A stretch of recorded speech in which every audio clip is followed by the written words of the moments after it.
Good afternoon to you all. It's a pleasure to welcome you to Chatham House for this session on Togo's regional role promoting collective security in West Africa with a distinguished guest today. My name is Carlos Lopez. I'm Associated Fellow of the Africa Program of Chatham House, and it is my pleasure to chair this session. We have with us, as I was saying, a very distinguished guest, the President of Togo.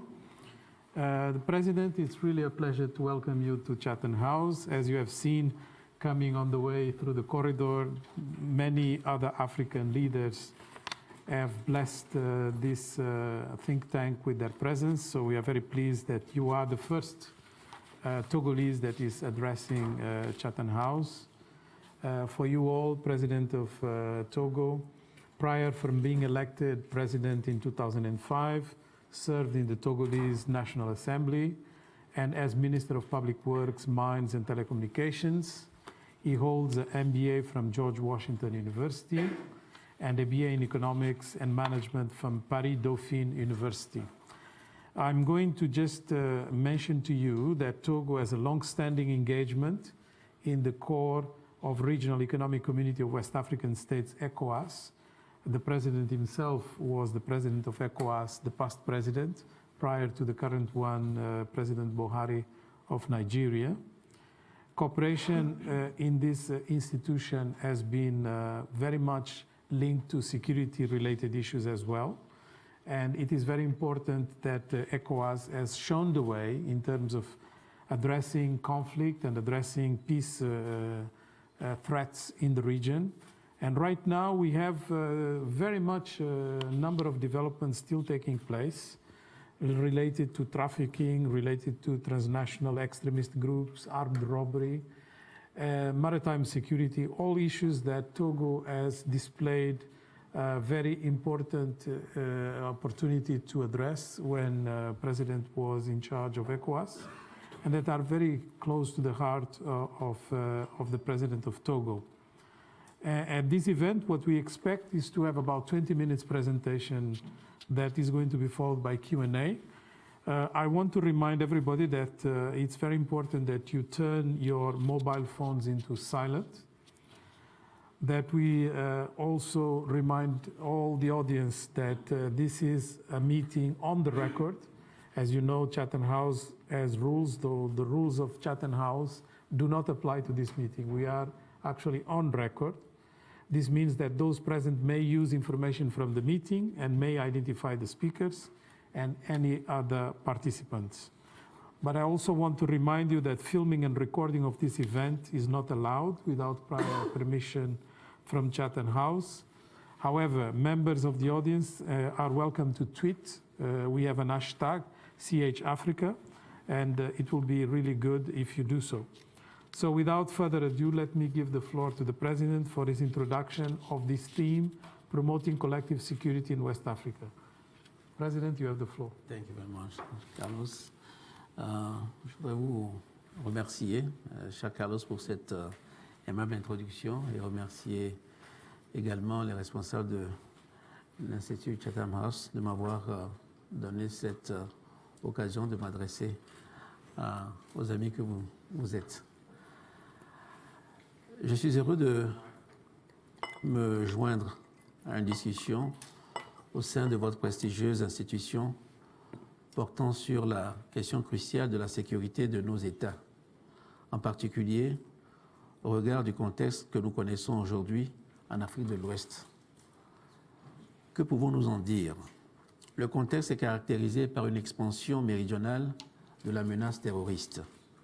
Depuis de nombreuses années, l'Afrique de l'Ouest est confrontée à l'occupation de vastes étendues de sa bande sahélienne par des réseaux criminels, mêlant au terrorisme une multitude de trafics, allant des êtres humains aux armes, en passant par la drogue, le blanchiment d'argent.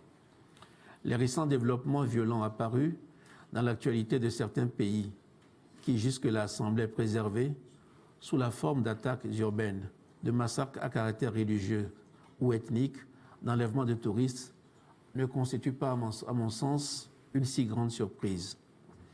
En effet, Ah, d'accord, ok. D'accord. Ah, c'est comme ça. Okay. Thank you very much, Professor Lopez, for that kind introduction. And I would like to thank the director of Chatham House as well for allowing me to come and be among this group of friends. I'm very pleased to be in this very prestigious institution and to join in a discussion about the crucial matter of security in our countries, in particular, given the context that we have today in West Africa. And what, indeed, can we say about this? The context, in fact, is a major feature of it is the expansion southwards of the terrorist threat. For many years, in fact, West Africa has had to cope with the occupation of vast stretches of the Sahel by criminal networks that bring not only terrorism but a wide variety of trafficking activities, from the trafficking of human beings to the trafficking of arms, and including drugs and money laundering. The recent developments that have appeared in the news in some of our countries seemed, until now, not to have been suffering too much from that situation. But now we are seeing urban attacks, massacres based on religious principles, hijackings of tourists, and so on. And in my view, I don't think we can say it is such a great surprise. Ce n'est pas tant une surprise parce que déjà en février 2012, au Conseil de sécurité des Nations Unies, nous proposions la constitution d'un groupe de contact international sur la criminalité transnationale organisée en Afrique de l'Ouest et dans le Sahel. Nous avions déjà exprimé donc cette préoccupation. This is, in fact, a concern that we have already expressed when, in February 2012, at the United Nations Council of Security Council, we were talking about the idea of establishing a contact group at international level to try and fight cross-border crime in West Africa and in the Sahel. De fait, les groupes armés, les groupes terroristes établis au Sahel ne cachent pas leur but ultime, qui est celui de développer dans les pays côtiers une capacité d'action dont ils ont malheureusement pu administrer une première preuve lors de l'attaque de Grand Bassam en Côte d'Ivoire en 2016. And in fact, the groups established in the Sahel make no secret of their intention. They want to move into the coastal countries and develop their capacity for action. And unfortunately, we have already had some evidence of this with the attack of Grand Bassam in Côte d'Ivoire in 2016. Plus récemment, depuis quelques mois, les opérations de l'armée du Burkina Faso pour enrayer la prolifération des actes terroristes imposent à nos pays qui partagent la frontière sud du Burkina, donc à savoir le Bénin, la Côte d'Ivoire, le Ghana et le Togo.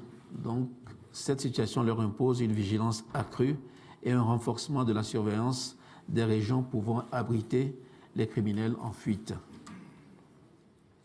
And for some months now, the Burkina Faso army has been attempting to stop the proliferation of terrorist attacks, which are putting a strain on the countries that share the southern border with Burkina Faso, that is Benin, Ivory Coast, Ghana, and Togo. They must be increasingly vigilant and strengthen surveillance in these regions, which can be used as refuges by fleeing criminals. Cette menace particulièrement mobile et qui se joue des frontières représente un défi multidimensionnel qui ne peut être relevé que par une approche mutualisée, conduite dans un cadre régional intégré et avec un accompagnement au niveau continental et international. This threat, which is a particularly mobile one, it pays no respect to borders, is a multidimensional challenge, and I think it can only be met by a joint approach in an integrated regional framework and with support at continental and international level. C'est le sens de l'initiative que nous avons prise avec Son Excellence Monsieur le Président Ali Bongo Ondimba du Gabon de tenir à Lomé le 31 juillet 2018 un sommet conjoint inédit entre la CEDEAO, qui regroupe les pays d'Afrique de l'Ouest, et la CEAC, regroupant les pays de l'Afrique de l'Est. Nous nous sommes alors engagés à privilégier une approche globale et intégrée sur la sécurité, la stabilité et le développement. And that is why, together with President Ali Bongo of Gabon, we undertook to hold in Lomé on the 31st of July 2018 a joint summit, the first of its kind, between ECOWAS and SEAC, ECCAS, during which both organizations undertook to give priority to a global integrated approach to security, stability and development. Donc, en réalité, la CEDEAO, quand elle a été créée en 1975, avait un objectif essentiellement économique. Mais très rapidement, cette organisation a vu son agenda élargi et ses prérogatives étendues. When it was created in 1975, ECOWAS had a purely economic aim, but it soon saw its remit broadened and its prerogatives extended. Donc, à partir de la fin des années 80, début des années 90, pour faire face aux défis sécuritaires qui ont émergé sous la forme de guerres civiles, notamment au Libéria, en Sierra Leone, en Guinée-Bissau et plus récemment en Côte d'Ivoire, la CEDEAO a mis sur pied l'ECOMOG, Economic Community of West African States Ceasefire Monitoring Group, pour protéger les populations et stabiliser la situation dans les pays concernés en vue du rétablissement de la paix. And indeed, it was in the 1990s when the challenges came in the form of civil wars, and notably in Liberia, Sierra Leone, Guinea-Bissau, and more recently in Ivory Coast. ECOWAS established ECOMOG to protect peoples and stabilize the situation in the countries concerned in order to re-establish peace. Donc l'ECOMOG a réussi à faire valoir le principe de subsidiarité dans la coopération en matière de paix et de sécurité, et conforter la crédibilité de la CEDEAO ainsi que la pertinence de ses interventions. ECOMOG has been successful, I think, in showing the value of the principle of subsidiarity when it comes to cooperation on peace and security, and it has reinforced the credibility of ECOWAS with regard to the relevance and efficiency of its interventions. Donc cette première phase étant passée à partir de 2012, à la suite de l'effondrement de la Libye, le Sahel est devenu un repère de groupes armés qui tentent de désorganiser les États. And then from 2012 onwards, with the collapse of Libya, Sahel became a refuge for armed groups seeking to disrupt countries by making calls for religious fundamentals. Pour contrôler les axes de leur trafic, les groupes terroristes ne font pas mystère de l'ambition de rallier l'Interland, les pays de l'Interland, au golfe de Guinée, faisant de l'espace CEDEAO une vaste zone livrée au terrorisme et au trafic par suite de la désagrégation programmée des États. And in order to control the routes for their trafficking activities, these armed groups make no secret about their aim of getting into the hinterland of the Gulf of Guinea, so that the ECOWAS community is being turned into a vast area given over to terrorism and trafficking as a result of the systematic breakdown of the states there. Cette crise sécuritaire fragilise davantage les gouvernements déjà aux prises, avec de grandes difficultés socio-économiques qui, elles-mêmes, servent de terreau fertile à l'expansion de l'extrémisme violent en Afrique de l'Ouest. This crisis of security makes governments even more vulnerable when they're already struggling with major socio-economic difficulties which are enough in themselves to be a fertile ground for the expansion of violent extremism in West Africa.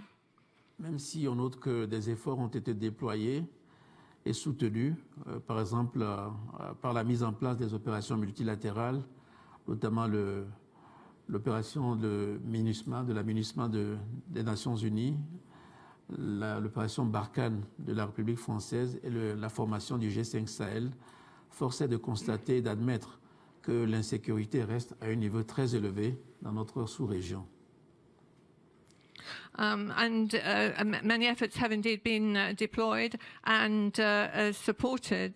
We've seen, for example, the installation of multinational international operations such as UN MINUSMA, Barkhane operation, and the formation of the G5 Sahel. But we are forced to admit that insecurity remains at a very high level in our sub-region. Outre la persistance du terrorisme dans la bande du Sahel et sa progression vers le sud, notre région se distingue également par la résurgence de la criminalité transnationale organisée en mer, dans le golfe de Guinée. Le golfe de Guinée qui est désormais décrit comme foyer mondial de la piraterie, avec l'indésirable record du nombre des attaques en 2018. 82 attaques dans le golfe de Guinée en 2018. In addition to the persistent terrorism in the Sahel and its southward movement, our region is also distinguished by the resurgence of cross-border criminality, but on the high seas, and indeed in the Gulf of Guinea, which is now considered to be a major hotspot for piracy, and it indeed holds the rather undesirable record of the largest number of attacks in 2018.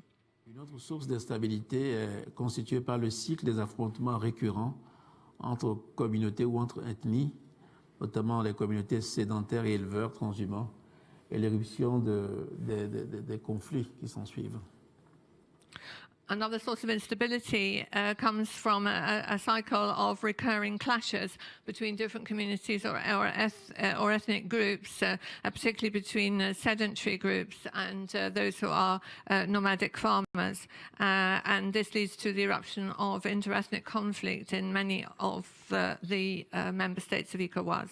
La CEDEAO se trouve donc en première ligne d'une guerre asymétrique dont toutes les manifestations, elles-mêmes étroitement corrélées, concourent à saper les fondements des États d'Afrique de l'Ouest.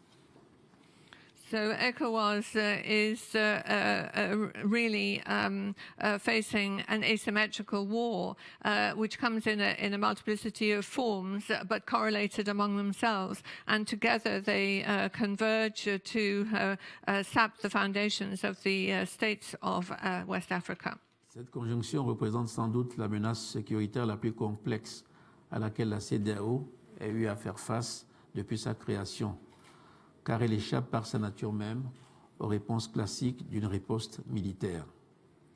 And the fact that these circumstances are all pulling together is no doubt the greatest security threat and the most complex one that ECOWAS has had to face since it was founded, because by its very nature it does not respond to a classical military riposte.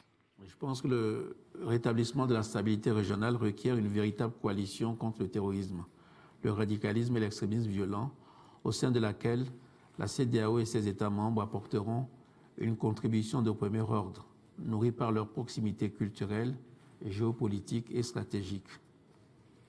And I think that if regional stability is to be re-established, what is required is a real coalition against terrorism, radicalism and violent extremism, within which ECOWAS and its member states will make a prime contribution, drawing on their cultural, geopolitical and strategic proximity. Aujourd'hui, nous partageons tous le constat que la complexité des menaces à la sécurité et à la stabilité de l'Afrique de l'Ouest suggère nécessairement une approche holistique qui intègre, en plus de la riposte militaire coordonnée face aux bandes armées, une analyse des causes profondes qui favorisent l'expansion de l'extrémisme violent afin d'y apporter les réponses les plus pertinentes. And today, we all share the realization that these threats to security and the stability of West Africa are so complex that we have to take a holistic approach, which in addition to a coordinated military response to these armed groups, also takes into account an analysis of the deep causes favoring the expansion of violent extremism, so that we bring the most relevant responses to the problem. Face au danger de la généralisation d'une rhétorique à connotation religieuse, il nous paraît important d'élever le niveau de vigilance pour protéger nos sociétés de l'endoctrinement et des risques d'instrumentalisation de la religion. Given the danger of a generalization of faith-based rhetoric, we believe it's important to raise the level of vigilance in order to protect our societies from indoctrination and the risks of being used as tools by religion. Il nous appartient d'investir davantage dans les outils de dialogue national pour faire émerger un discours alternatif destiné à faire échec à l'idéologie extrémiste. And it is up to us to invest more in the means of creating a national dialogue in order to produce an alternative discourse that will make this extremist ideology fail.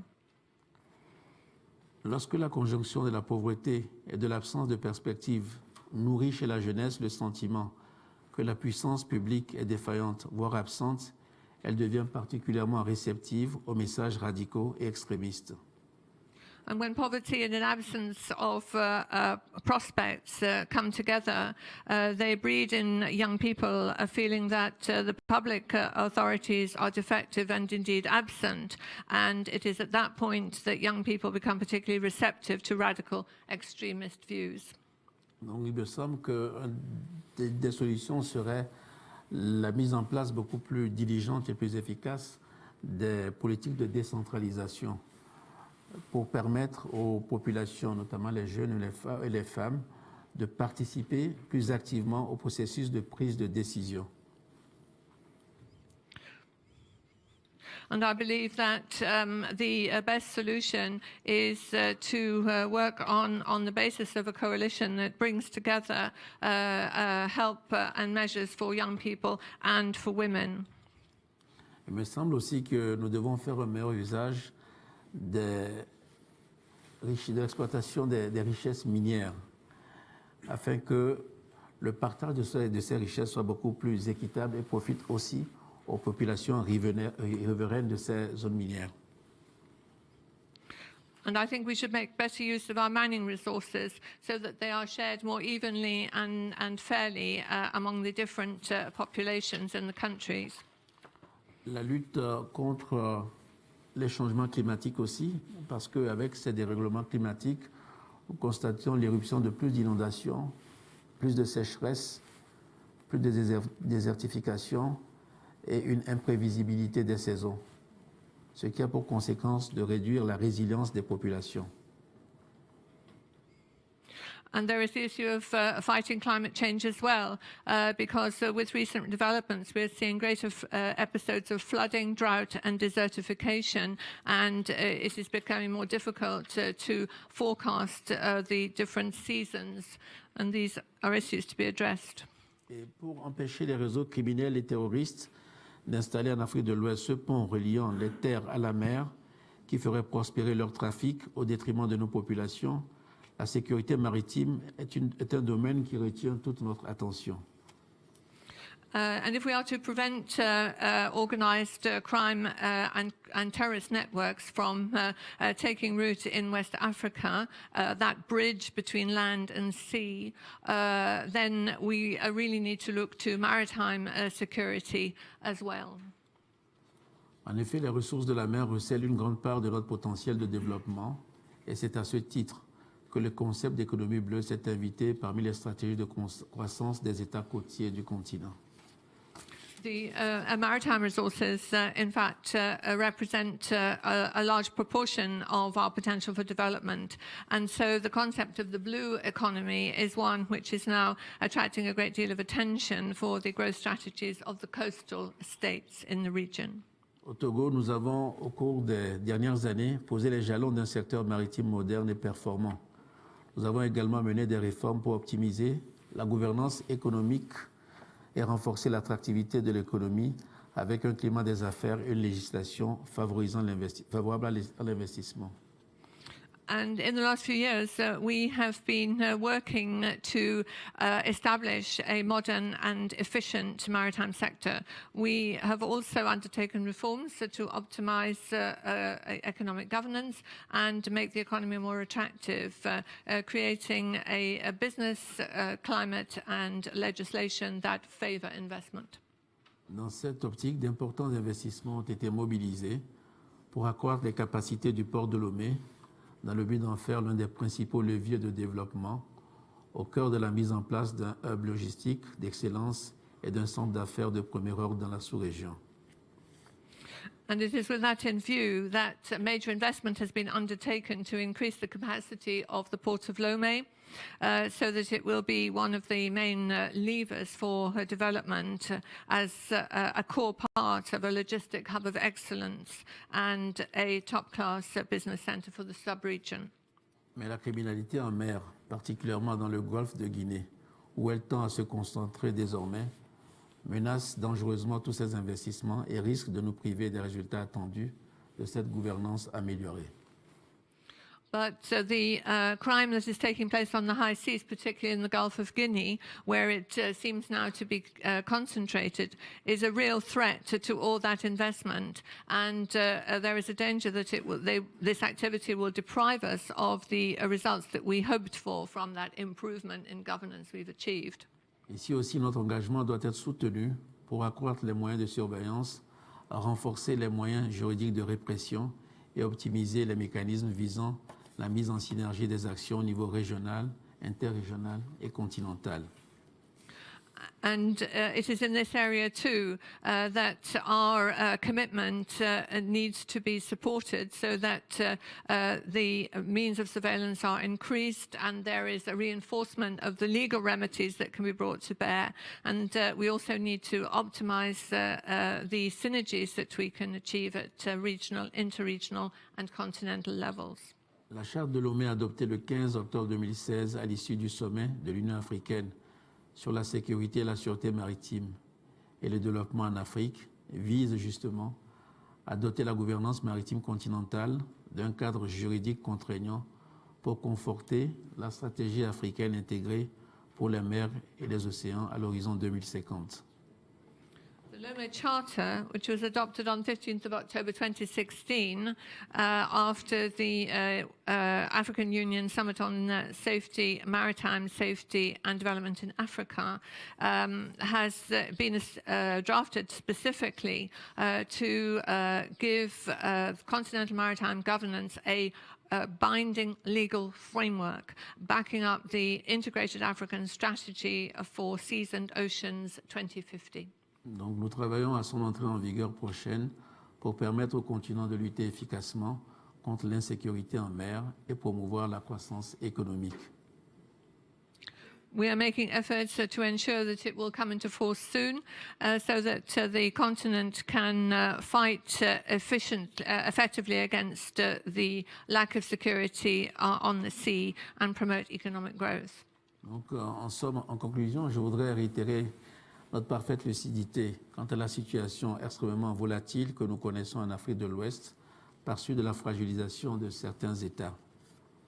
In conclusion, I would like to say that we are extremely clear-minded and clear-sighted about the situation in our area, which is extremely volatile throughout West Africa, following the decreased strength of certain states. Nous plaidons pour une prise de conscience générale qui apporte une réponse concertée et coordonnée, adaptée aux différentes facettes de la menace. This is really a wake-up call, I think, that in favour of a concerted and coordinated response to the various aspects of this threat.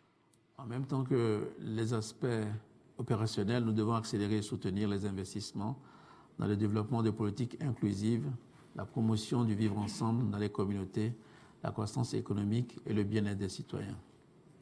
And it's not only operational aspects that must be taken into account. We have to accelerate, we have to support investment in the development of inclusive policies, in the promotion of ways of living together for communities, in economic growth and the welfare of our citizens. Par ses aptitudes démontrées dans le développement d'une approche endogène efficiente pour la résolution des défis sécuritaires régionaux, la CEDEAO demeure à nos yeux l'interlocuteur le plus légitime dans le contexte actuel. In our view, ECOWAS remains the most legitimate interlocutor given the present situation because of the aptitude that it has demonstrated to develop an organic and efficient approach in the resolution of regional security threats. Merci. Je vous remercie de votre aimable attention. Thank you.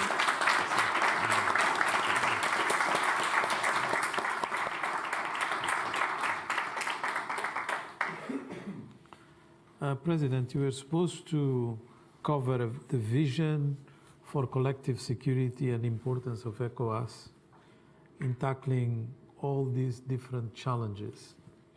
It was a very tall order, but you didn't disappoint. Your presentation was comprehensive. You obviously mastered the subject in its complexity, multifaceted number of links that actually determine the future of ECOWAS being much more linked to security than people may imagine. Will not be able to really develop structural transformation of the economies, and you have been broad enough to even include in the challenges climate change, blue economy, and other dimensions that sometimes in Europe are related to migration,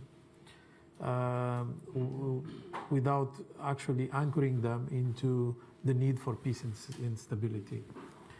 And I think it is very interesting that Togo has taken a leadership role in a number of areas. For instance, the Charter on Maritime Security is so important to determine how piracy is going to be tackled and how you can ensure that a country like Togo, that has a port that has become the largest in number of transactions in West Africa, need to offer that guarantee to the economic actors that things are under control and it's stable and reliable.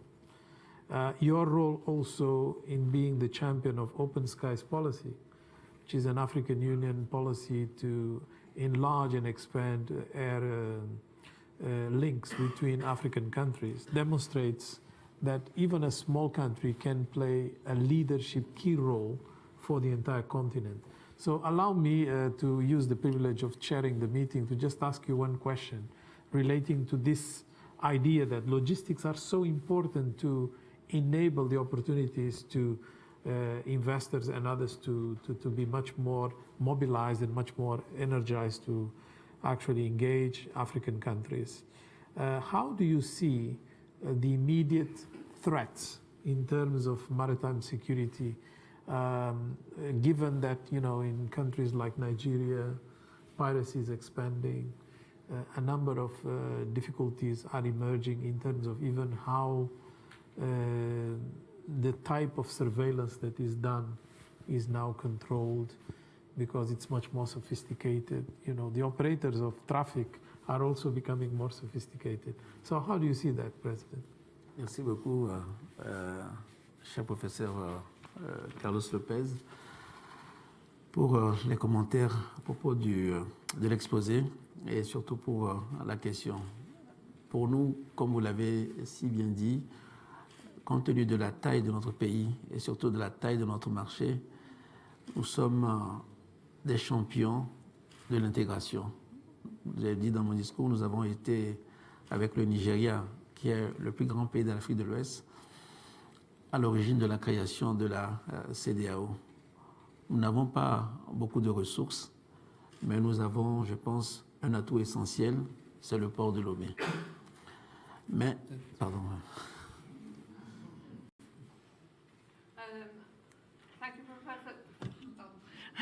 Thank you, Professor Lopez, for those comments and particularly for your question.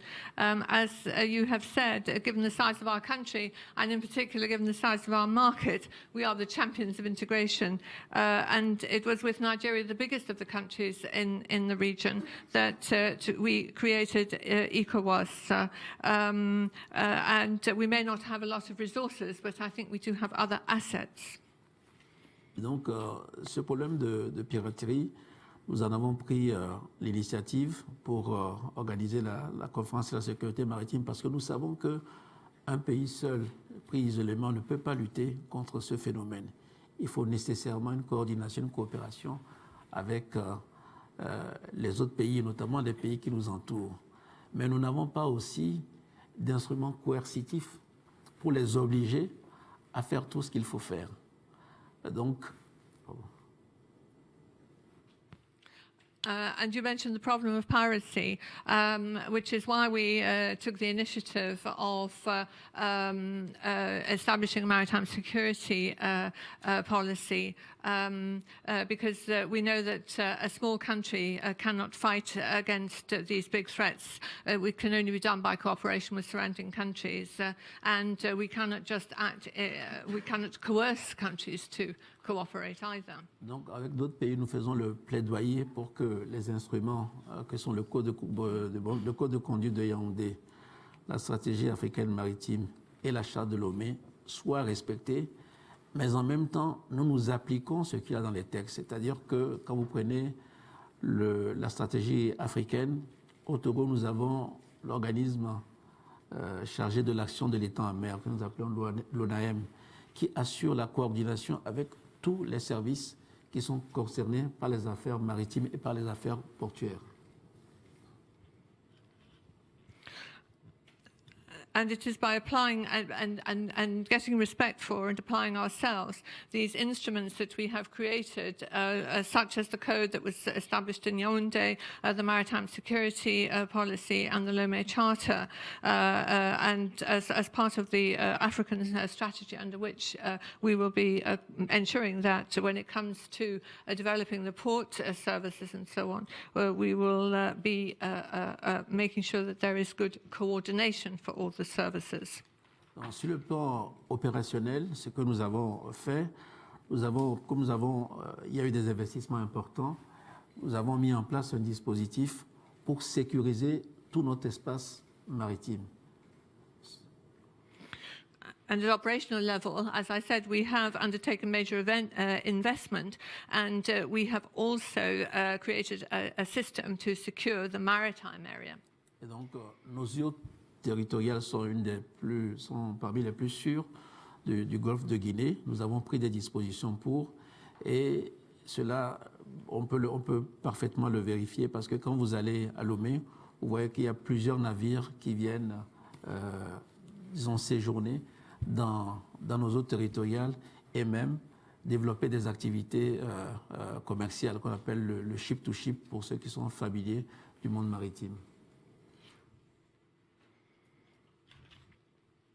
And in fact, our territorial arrangements for the port and so on are among the safest in the Gulf of Guinea. And it's something that you'll see if you go to Lomé, because ships, you'll see the large ships that come and berth in our waters and in fact develop ship-to-ship commercial operations, which probably you know about. Et ce n'est pas facile, nous essayons d'être efficaces parce que nous avons une petite côte. Donc quand il y a une situation de piraterie, une situation d'attaque, il faut pouvoir très rapidement réagir, sinon le navire se retrouve dans les eaux territoriales du Ghana ou du Bénin où nous n'avons pas accès. And it's not easy for us to respond, if you like, because we have a very small coastline. And if there is a piracy attack, you have to move extremely quickly. Otherwise, the ship moves into territorial waters of Ghana or Benin. Mais nous avons aussi des défis, donc c'est celui de la pollution marine.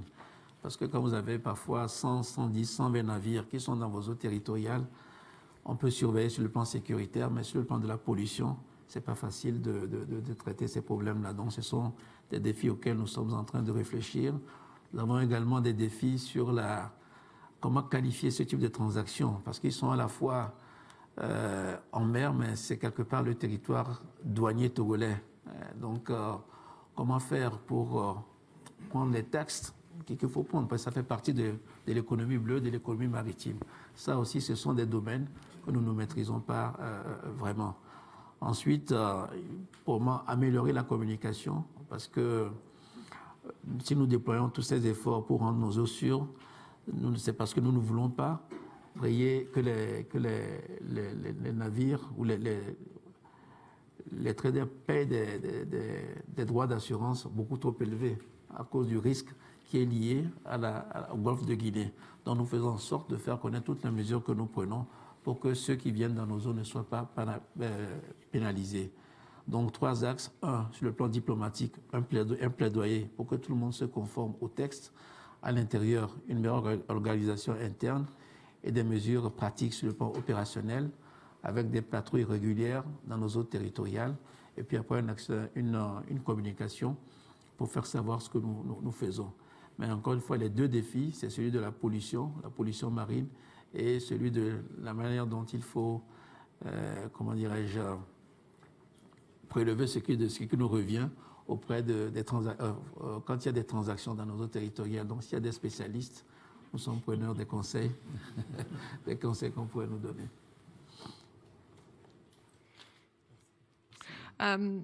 We also have the challenge of marine pollution because given the large number of ships that are now coming into our territorial waters. So we are making headway when it comes to the security arrangements, but pollution is another matter, and this is something that we are reflecting on to see what we can do to improve the situation. And there is also a matter of needing to improve the legal definitions that we have for transactions at sea, and the fact that when ships are in our customs area in our territorial waters and when they are not. And this is, again, something that we have to try and improve. And we need to improve communication as well. We find that because of the security threats in the Gulf of Guinea, ships and traders that come to us are having to pay very high insurance premiums. So the more that we can do to improve the security arrangements, the more we can make sure that ships coming to us are not penalised. I really would make a plea here for help and support. These are areas that we are only starting to get to grips with, and if we have experts in the room, we're takers of advice. Thank you very much. I'm now going to open for the questions and answers from you. We don't have much time, but we have time for a few questions. So if you can raise your hand. When the mic will come, please give your name and affiliation, and make sure that you speak straight into the mic. I'm going to take one question over there. Thank you very much, Mr. Chairman. Mr. President, my name is Greg Mills. I've come to you all the way from South Africa. And if I could take my lead from Professor Lopez's last question and ask a question about development, because there is no security without development and no development without security, as the truism would have it. Mr. President, your country is one of the 10 poorest in the world. You've had the IMF in and out. It's clear to me, even a cursory understanding of Togo, is that you need foreign investment. Pretend for a moment that I am a foreign investor. I need to be attracted to Togo. Could you give me 3 good reasons why Togo? We've heard a lot of stuff why not Togo today, but could you give me 3 good reasons why Togo? And my second related question is, one question is enough. It's very short, though. Thank you, Okay. Thank you. Here, in front.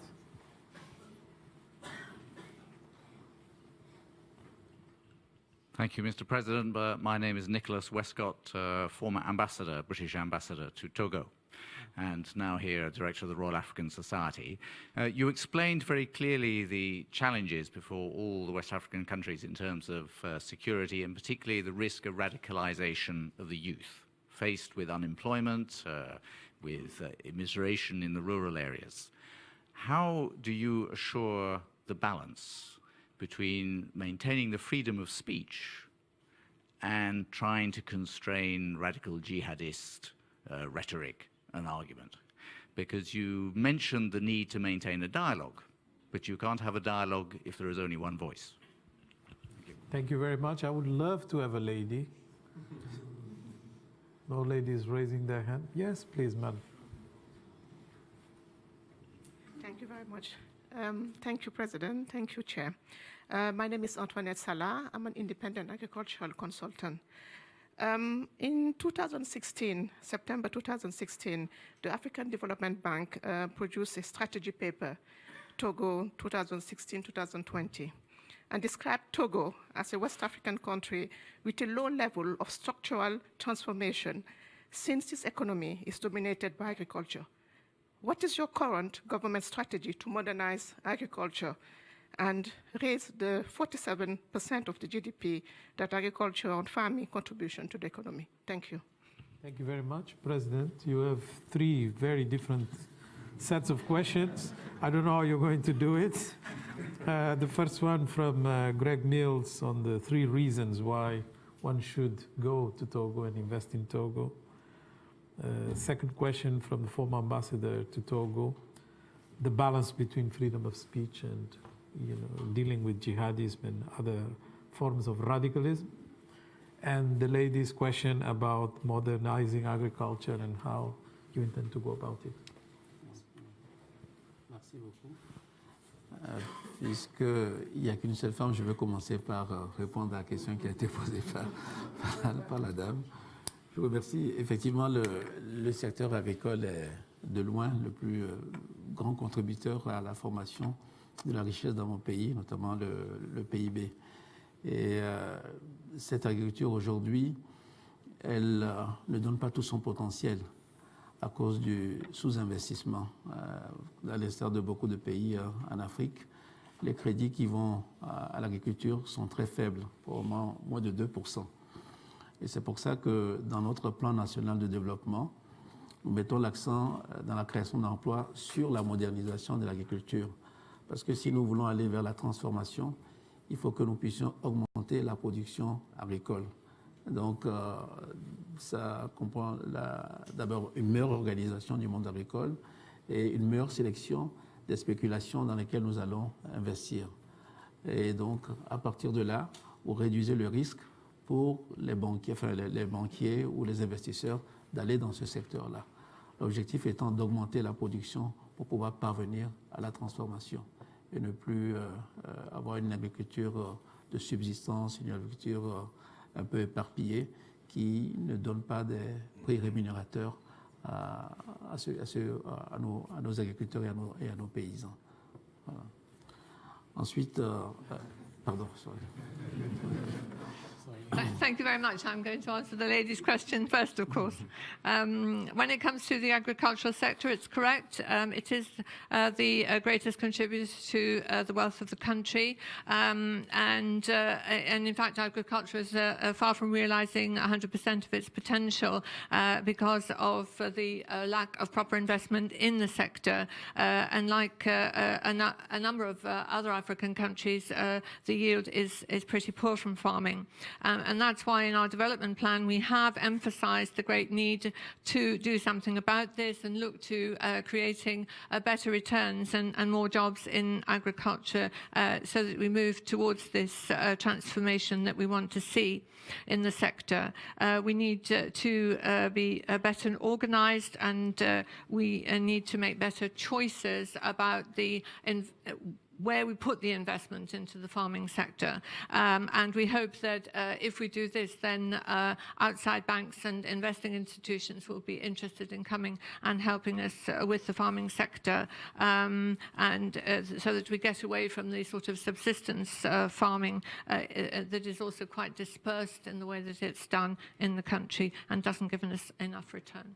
Et donc vous avez parlé de la BAD, justement des projets que nous avons avec la BAD, c'est la création des agropoles. Donc, c'est prendre une zone suffisamment importante et mettre en place toutes les infrastructures qui permettront au secteur privé ou aux opérateurs privés de venir investir beaucoup plus facilement. Donc, c'est un projet concret que nous avons avec la BAD, que nous sommes en train de mettre en œuvre. And we do have a concrete proposal on this as part of our overall development plan. It is a very tangible effort that we're making there. And the ADB? And the African Development Bank is contributing to finance the agro business opportunities in Togo. Merci. Je vais ensuite apporter une réponse à notre ami d'Afrique du Sud. Je pense que vous avez vous-même donné le premier argument, c'est-à-dire vous avez dit qu'il n'y a pas de développement sans sécurité. J'ai parlé de sécurité et je crois que nous avons de la chance d'être un des pays les plus sûrs de la sous-région. Le deuxième, j'ai parlé dans notre plan qui est très clair, donc c'est de faire de notre pays un centre régional pour la logistique et un centre d'affaires. Nous ne partons pas de nulle part, nous commençons comme étant le port le plus important de l'Afrique de l'Ouest. Donc c'est un atout que nous voulons renforcer. Aujourd'hui, nous sommes le corridor le plus compétitif également en Afrique de l'Ouest. Donc je pense qu'avec ces deux atouts-là et avec le marché qu'il y a derrière le Togo, c'est le marché de la CEDEAO, des investisseurs peuvent avec confiance venir dans notre pays. La troisième raison, c'est la vision. C'est notre vision. Nous savons clairement ce que nous voulons faire. Nous savons où nous voulons aller. C'est partir de nos atouts. J'ai dit, c'est notre port, donc un centre logistique et un centre régional d'affaires. Aujourd'hui, quand vous regardez en Afrique de l'Ouest, je ne pense pas qu'il y ait un pays qui soit comment dirais-je, qui ait plus de banques régionales dans sa ville que le Togo. Nous partons aussi de là. Donc ensuite, c'est, comme je l'ai dit, nous appuyer sur l'agriculture et les mines pour développer l'industrie. Transformer ce que nous produisons en matière agricole et dans l'industrie extractive également, ajouter plus de valeur et ne pas, par exemple, nous sommes producteurs de phosphate, ne pas vendre le phosphate brut comme nous le faisons aujourd'hui. Et troisièmement, nous avons abondamment parlé des problèmes sécuritaires et nous savons le lien que ces problèmes ont avec la pauvreté. Donc le troisième pilier, c'est l'inclusion sociale et l'inclusion financière.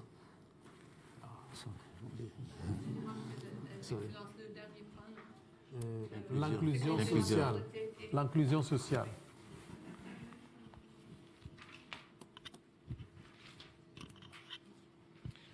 And to the question posed by our friend from South Africa, it's very true. I think you said it all, really, when you said that without security there can't be development.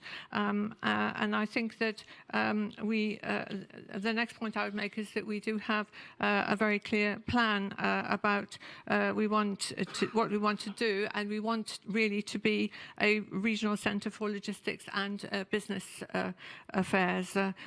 We wish to be the most important centre in that regard in the region and make it even stronger than it is now. And I think that we can say that we are the most competitive in West Africa. Given that we are part of the ECOWAS region and we can draw on that, then I think that this will make us attractive to investors. And I think that it is important to see that we do have clear ideas about where we want to go and how we want to use the assets that we have to make us into this strong regional centre.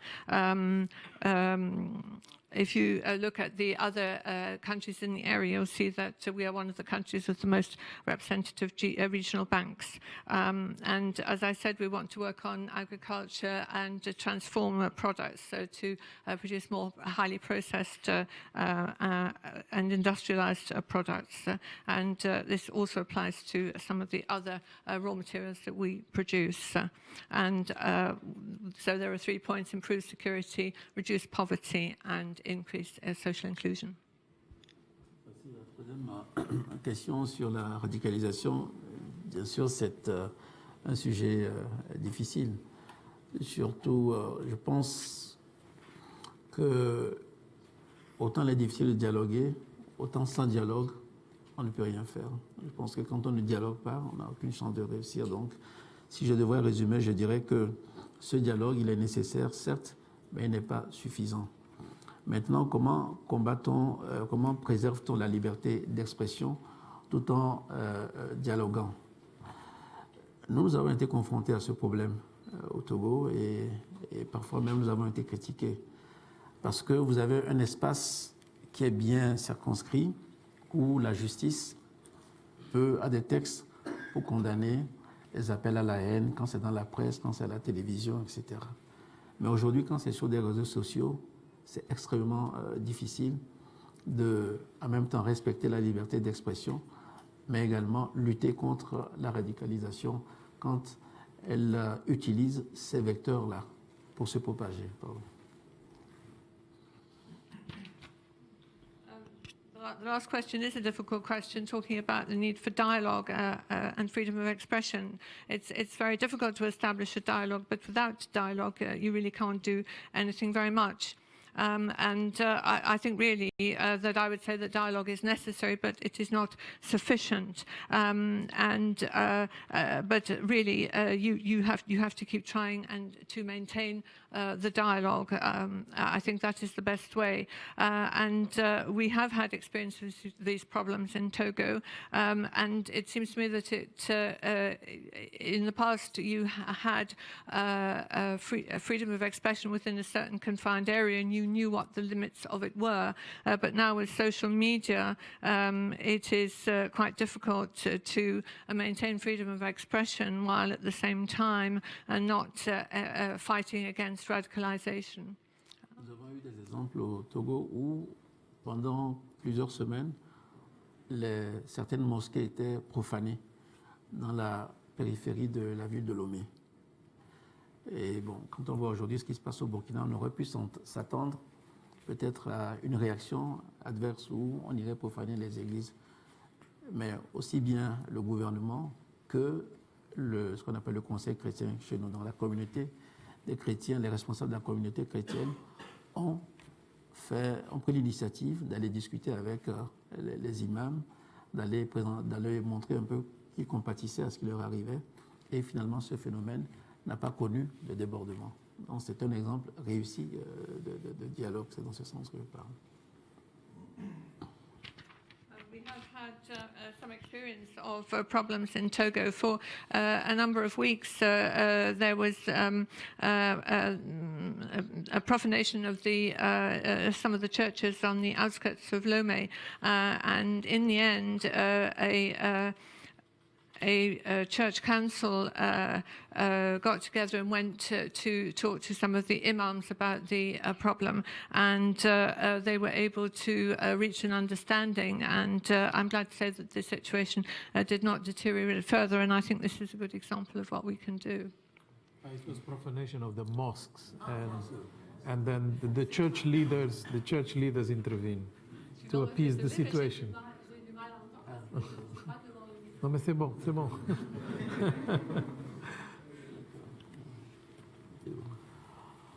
Well, I want to thank the President for... We can have more? Okay, excellent, excellent. Because I was worried with the time, but it's true that we started with a bit of lateness. So I'm going to start with a lady this time. Here, please, here. Hello. If you can just introduce yourself and speak to the mic. Okay, hello, good evening. Thank you, Mr. President. My name is Giselle. I work for the UK Government Stabilisation Unit. We've heard you speak tonight on how to address kind of the insecurity in the region, particularly using kind of your economic development and social development as well. In the Stabilisation Unit, we've been looking at how to stabilise conflicts with political responses. I've not heard you mention anything on that. Do you have an idea of how the region can address particularly the issues in Sahel using a political response? Thank you. Okay, so now the gentleman over there. Thank you very much. My name is Julian Joly from Transparency International Defense Security. Evidence suggests that in West Africa, corruption in defense security sector plays a critical role in regional insecurity.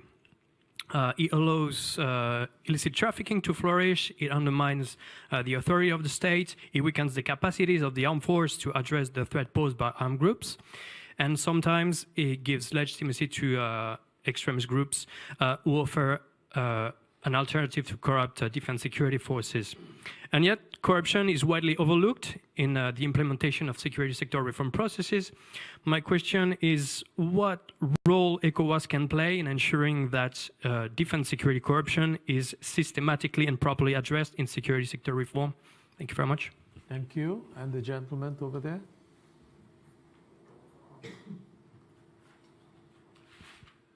Paul Melly from Chatham House. One of the factors that sometimes undermines stability in West African countries is internal political disputes. And we've seen a striking upsurge in those recently. We see in Guinea, for example, at the moment with concern about dispute over a possible third term for the president. We've seen in Benin the opposition just shut out of the recent elections. You've obviously had difficult confrontations in Togo as well recently.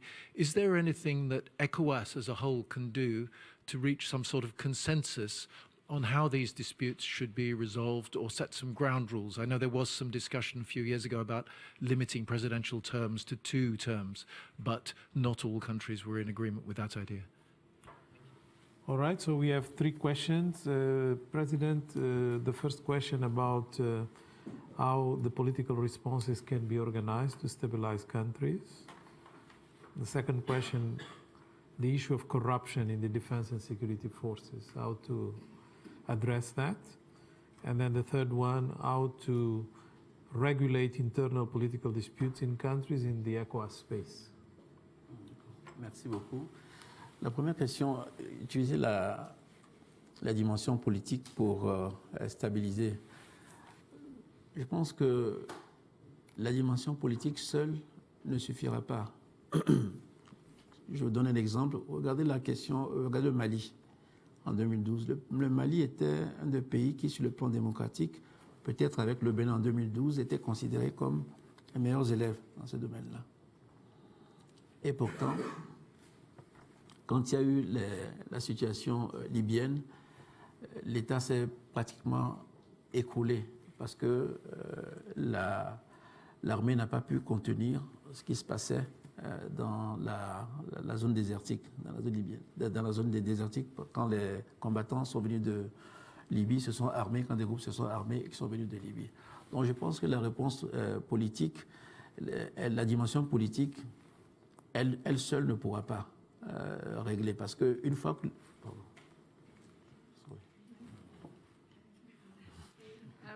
Talking about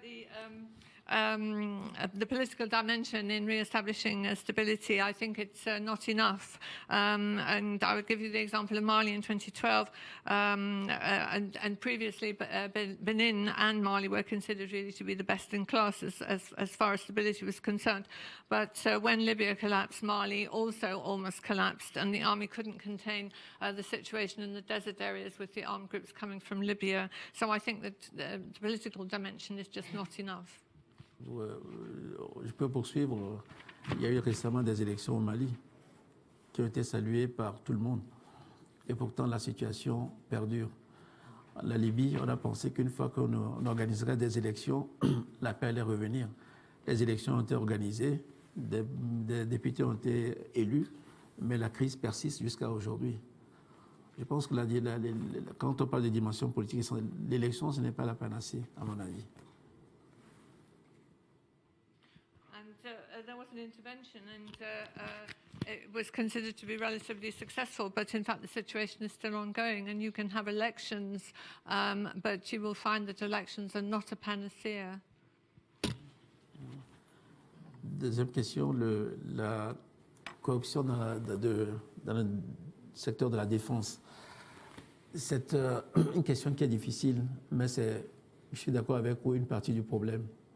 C'est-à-dire que quand vous avez des situations où les populations ont l'impression qu'elles sont rackettées par les forces de sécurité ou par les forces de défense, naturellement, quand les groupes armés ou les djihadistes sont dans la zone, elles tendent à coopérer avec ces groupes armés ou avec ces djihadistes-là contre les forces de défense et de sécurité. To a certain extent, I agree with you, because if you have a situation where the people on the ground have the impression that the security and defense forces are corrupt, then they will tend to cooperate with the jihadi group if it comes along. Donc, comment apporter une réponse? C'est très difficile. Je peux dire, est-ce qu'il faut augmenter les salaires? Aujourd'hui, vous avez les pays qui sont confrontés à ce problème-là, qui dépensent jusqu'à 30% de leur budget pour les questions de sécurité et de défense. Est-ce que pour autant, il n'y a pas de corruption? Je pense peut-être qu'il faut de vraies réformes des systèmes de sécurité de François, vraiment de vraies réformes. Quand vous laissez également dans des situations de crise où les militaires sont laissés trop longtemps dans les postes sur le terrain, à un moment donné, personne ne peut supporter de rester parfois trop longtemps loin de sa famille. Il y a des problèmes d'effectifs, il y a des problèmes d'équipement quand ils ne sont pas bien équipés, quand ils sont pas parfois ils ne sont pas bien nourris parce que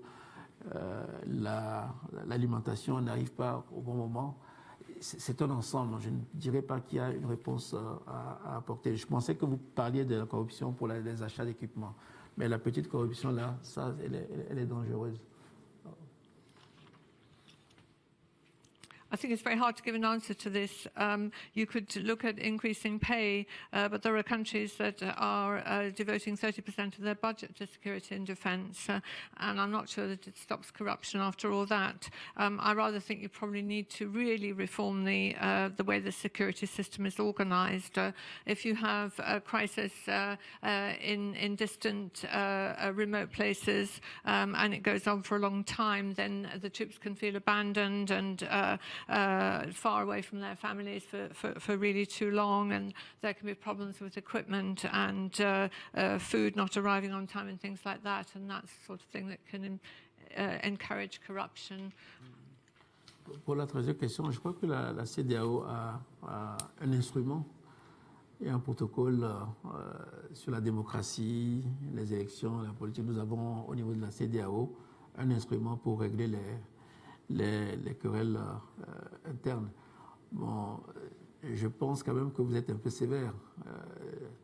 C'est-à-dire que la CEDEAO ne peut pas... Aujourd'hui, tous les pays de la CEDEAO, on était parmi les derniers, ont adopté la limitation des mandats. Je crois qu'il reste la Gambie qui doit aussi adopter la réforme. Mais ce n'est pas pour ça que... Vous avez parlé de la Guinée. Ce n'est pas pour ça que la vie politique interne ne veut pas se développer dans les pays qui ne sont pas non plus dans la CEDEAO. Les États qui ne sont pas membres de la CEDEAO connaissent également des crises. Mais je crois vraiment que l'Afrique de l'Ouest fait partie des régions où il y a quand même une stabilité politique. Et quand il y a des crises, nous en avons connu, la CEDEAO s'implique, comme en Guinée-Bissau, une feuille de route s'est décidée. En tout cas, nous avons des mécanismes de prévention, de gestion et de règlement. Je crois que vous avez mentionné la Guinée. Je crois que si c'est nécessaire, la CEDEAO aura son mot à dire.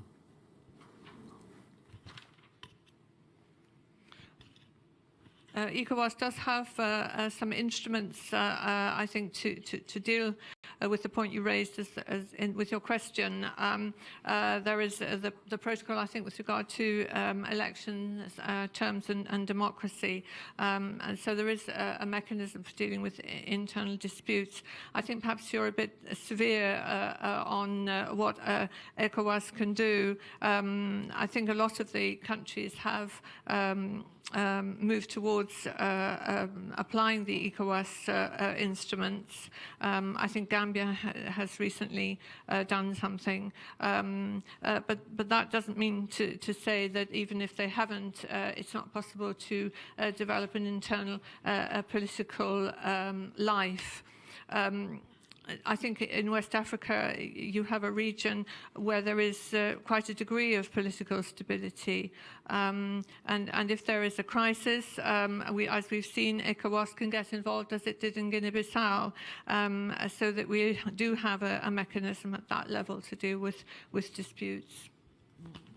Je pense aussi que la CEDEAO n'est pas au-dessus des États.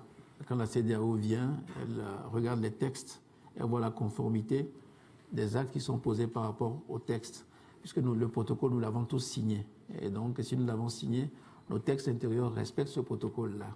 Maintenant, quand il y a des situations internes, ou bien, souvent c'est plutôt les situations électorales qui parfois nécessitent une intervention directe comme ça de la CEDEAO. Quand il y a une crise post-électorale, parce que On ne sait pas si les résultats sont contestés, c'est vrai, c'est pas vrai. Quand ça menace la paix, elle intervient. Dans d'autres situations, vous avez vu le Burkina, quand le président Compaoré à l'époque avait décidé d'organiser un référendum, ce n'était pas contre les textes de la CEDEAO. La CEDEAO n'oblige pas les États à faire de la limitation. Elle encourage à respecter les textes en vigueur, mais elle ne peut pas obliger. Voilà.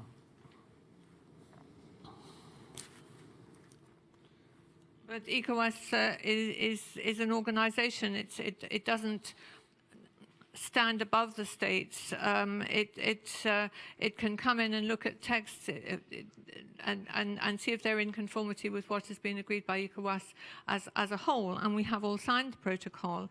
But if there is an internal problem, it's very often to do with an electoral situation, and then ECOWAS can look at and see what is going on and possibly decide to try and intervene, especially if peace is threatened. But I think ECOWAS really is an organization that encourages, it does not force countries to do things. Well, I want, on behalf of Chatham House, really to thank the President for allowing us all this time, and also Chatham House for allowing us to stay a bit longer than what was originally scheduled, and yourselves for staying also. I think it has been very informative. I would like to ask you to remain seated while we escort the President out of the room. Thank you very much for your attendance today.